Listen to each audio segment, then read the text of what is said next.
What's up? We are back with another episode of the More Action Podcast. It's your favorite financial and credit coach, Brandon J, here to tell you how to get not 10, not 15, but $16,000 in less than 2 days. Let's go. What's up? Life of a hustler, gotta do it for mother, gotta do it for father, even though he act like a sucker.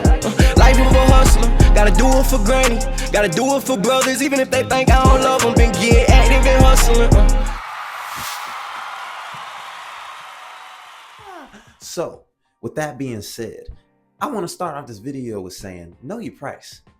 Know your value in some way, shape, or form. You're either going to pay with your time, you're either going to pay with money, or you're going to pay with service just as valuable. You have to know how to price your value. You have to understand that you bring value, how much value you bring, and price it well. Never forget that. Never forget that when you decide to put the time, effort into something, more than likely other people didn't. You know, there's people all over that could probably do what you do, but no one in this world can do it the way you do it, because you are you. You're the only you there is. With that being said, I want y'all to understand once again that we don't have a money problem. We have an information problem. Now, I may have said this in a video before, but I'm gonna go ahead and say it again for people who did not catch it. Banks, American Express, Bank of America, Navy Fed, they work in 91-day cycles. There's 4 quarters in a year, 365 days. And every 91 days, the banks reset. You know what I mean? If you just so happen to apply for a credit card or get a car loan or something like that, it's going to report to your credit, right? Once 91 days has gone by, it resets. Now, if something has reported to your credit, it's going to be on your credit report. But basically, when the 91 days is over, you start off at a clean slate, meaning when you apply for something, the banks that you're asking to get a loan from, to get a credit card from, are going to look at what you did in the last 91 days. And if we're at day 0, you haven't done anything technically. You know what I'm saying? So in this video, I want to explain to y'all how to properly ask for a credit limit increase. Now, most people believe when you are asking for a credit limit increase on a credit card you already have, that you're going to get a inquiry or your credit is going to take a hit. That's not the case. You have to understand that when you have a credit card, you're already in the game. You're already on their team. So when you go to them and say, hey, could I get an increase from 2,000 to 3,000 maybe? An increase from 20,000 to 25,000? That is not the same as going to the bank and saying, hey, can I get a brand new credit card? Hey, can I bank with you for the first time ever? It's not the same. So keep in mind, if you have a credit card with any bank, after 91 days, you should and always should ask for a credit limit increase. Your income could have changed in the last 91 days. And the information you learned could have changed in the last 91 days. Here's a tip. When you're applying for something right now, it ain't gonna be easy, and it damn sure ain't gonna happen in 2 days. If you want to get access to all of the money that's on the other side of the information you don't know yet, you need to start learning the information and implementing the things you need to do. Fix your personal credit, come up with a plan, start an LLC, and then you can get some business credit. Don't forget to subscribe to More Action Podcast.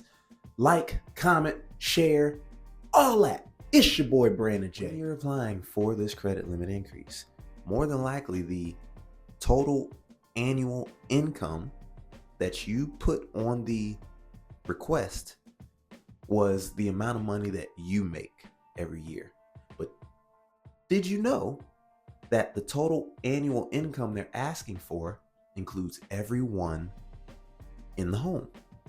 So if you have $40,000 coming in annually and your significant other, your mom, brother has income as well, Add all of those together, and that is your total annual income. When you're filling out these credit limit increases, do not forget to include the income of everyone in the home. If you have your parents living with you and they're receiving some sort of income, whether it's Social Security or a retirement check of some sort, maybe they're still working a job, include everyone in the home that is making income. Add it together and put that as your total annual income. Why, you may ask? Because the more annual income your household brings in, the more credit you are able to receive. So, personally, in the last couple of days, I've generated over $16,000 in extra credit. A lot of y'all may be thinking, what are you gonna do with $16,000? Nothing stupid. Honestly, until I come up with a proper plan of how I'm going to spend money to make money, there's no need to use this. This method is simply to help increase your credit availability and lower your credit utilization, which will in the end raise your credit score. Think about this. If you have a credit card at $10,000 and you have an outstanding balance at $1,000, that's 10% utilization. Okay? What if you asked for a credit limit increase?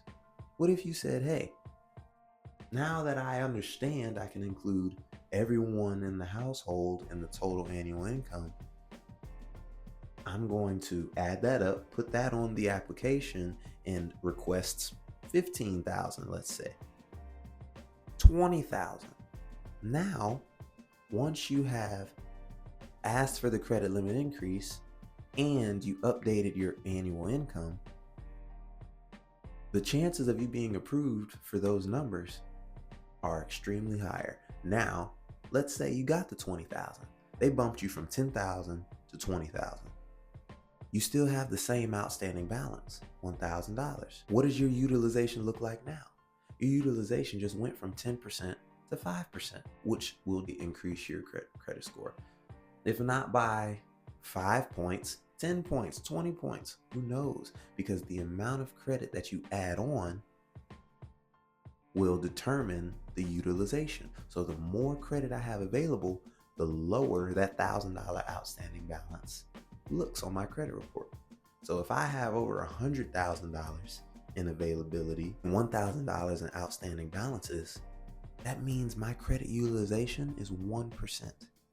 And banks love 1% utilization. They love anything beneath 10%. Honestly, anything below 30%.